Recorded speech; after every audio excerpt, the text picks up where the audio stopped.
Oke, kalian untung gede saat ini, tapi next berikutnya itu kalian nggak akan untung. Kalian mungkin akan stagnan. Kenapa? Karena kalian nggak punya strategi, kalian nggak punya brand, kalian hanya mengejar keuntungan doang. Halo teman-teman, selamat datang di channel Mari Berkarya. Kali ini aku akan share 6 syarat yang membuat orang itu pasti beli produk kamu dan membuat produk kamu itu laris manis dan banjir orderan hingga 10.000 orderan tiap minggunya. Jadi banyak sekali dari teman-teman yang nanya, "Kak, gimana sih caranya biar produk kita itu laris? Kak, gimana sih biar produk itu dibeli orang, dibeli customer, biar kita itu banjir orderan? Gimana sih caranya?" Nah, yang pertama kita harus tahu atau kita harus memposisikan diri kita sebagai customer dulu. Oke, kita posisikan diri sebagai customer dulu. Kenapa sih customer itu mau beli suatu produk atau suatu barang? Kenapa sih? Nah, ada 6 alasan kenapa customer itu mau membeli suatu produk.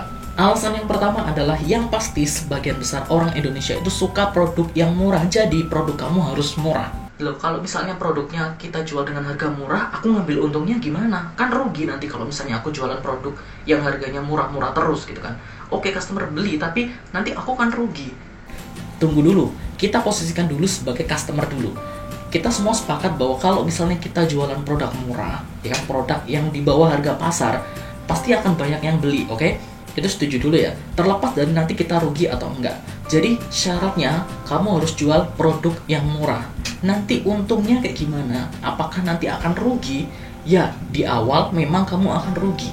Tapi di sini kamu itu mencari bisnis jangka panjang.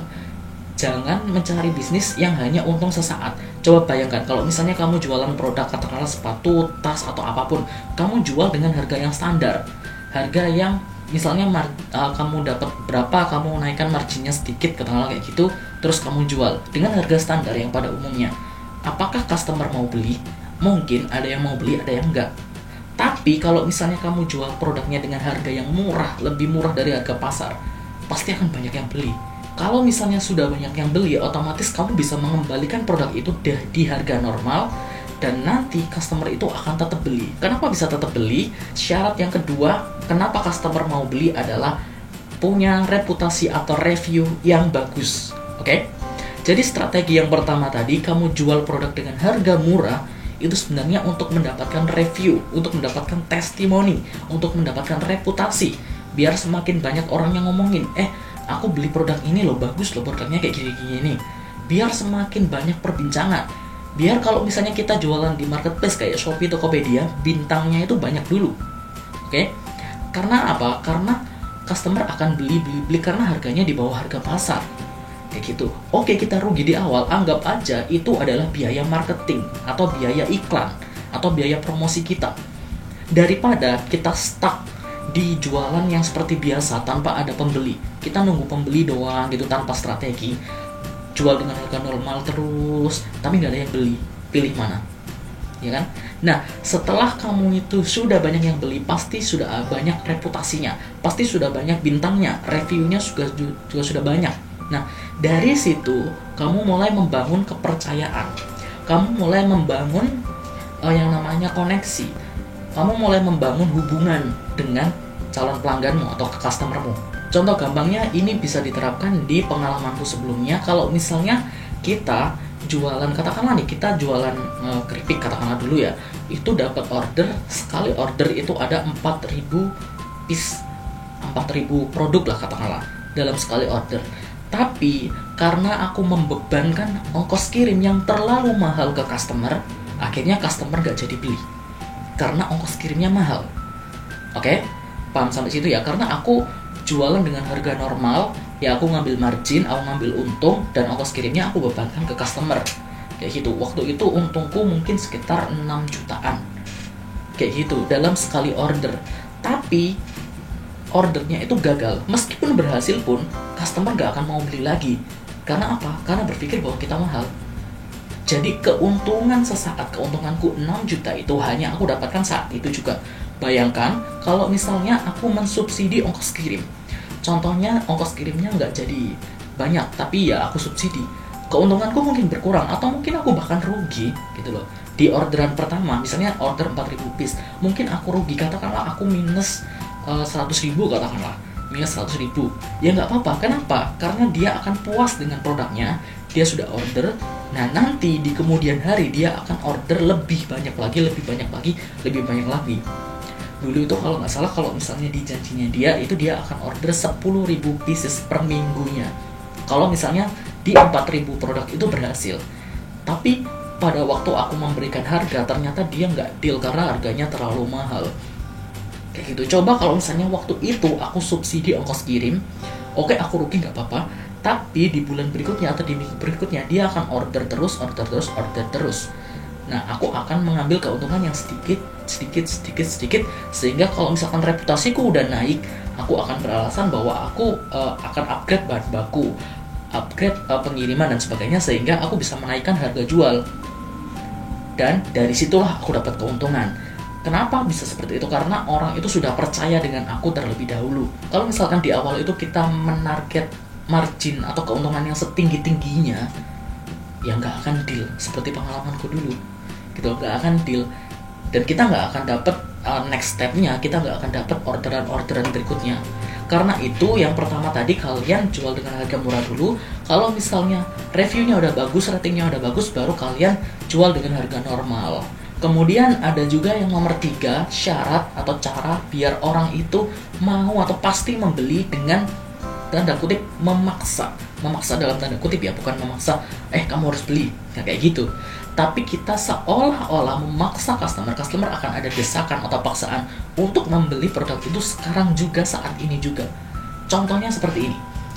Kalau misalnya kakak beli produk ini hari ini, yang promo misalnya beli 2 hari ini, itu akan dapat diskon 30% atau 50% kayak gitu. Hanya hari ini, besok kakak sudah tidak mendapatkan diskon lagi.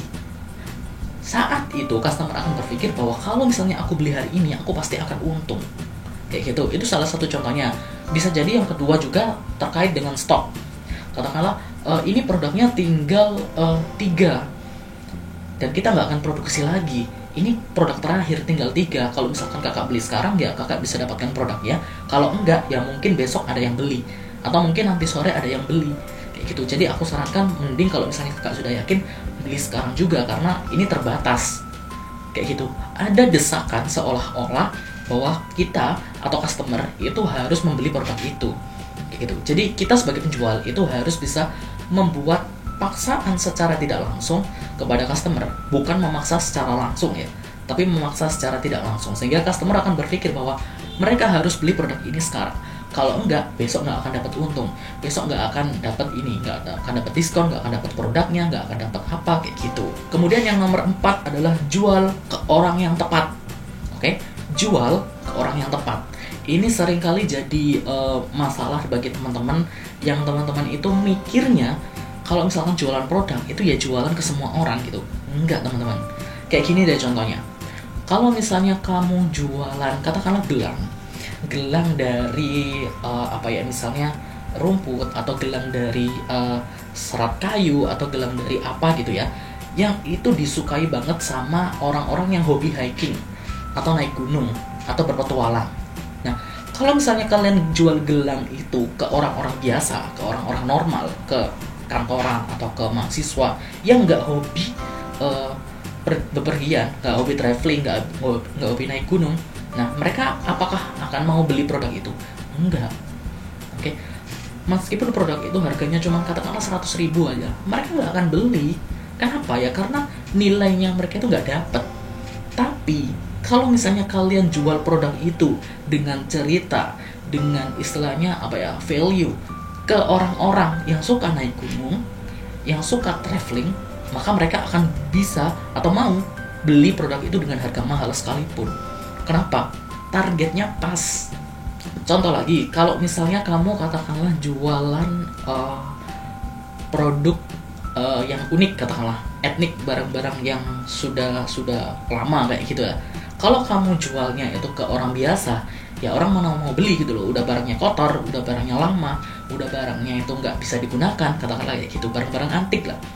Kalau misalnya kamu jualnya ke kolektor, ke orang yang mengkoleksi, maka itu bisa jadi harganya mahal banget, bisa puluhan, ratusan juta, bahkan MM-an. Tapi kalau misalnya kamu jual ke orang normal, orang pada umumnya, yang mana mereka mau beli, nggak ada yang beli. kayak gitu. So kamu harus jualan ke orang yang tepat, kamu harus cari tahu ini itu target marketnya siapa sih. Contoh gampangnya gini deh, kalau misalnya kamu itu jualan kosmetik buat cewek, nah kamu itu jualannya katakanlah di Instagram, sementara Instagram kamu itu followersnya 90% itu cowok. Follower Instagram kamu posting di story atau kamu posting di feed, yang mana ada cowok yang mau beli kalau kamu jualan kosmetik buat cewek. Kecuali kalau follower kamu itu rata-rata 90% adalah cewek yang suka dandan. Nah, kemungkinan besar produkmu akan dibeli. Kenapa? Karena target marketnya pas, jualmu ke orang yang pas. Kemudian yang nomor 5 adalah orang yang ketemu masalah dan butuh produkmu saat itu juga. Contohnya kayak gini, kalau misalnya orang itu pengen liburan katakanlah, dia butuh misalnya tas koper. Nah, kamu tiba-tiba jualan tas koper, promosikan ke dia. Nah, kemudian kalau misalnya dia butuh saat itu juga, dia pasti langsung beli. Karena langsung dihadapkan di depannya, aku jualan tas koper ini harganya segini.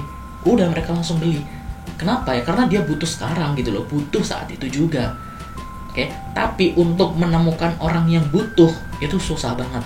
Makanya kenapa orang itu beriklan itu lebih besar kemungkinannya orang untuk membeli. Ya salah satunya karena faktor itu.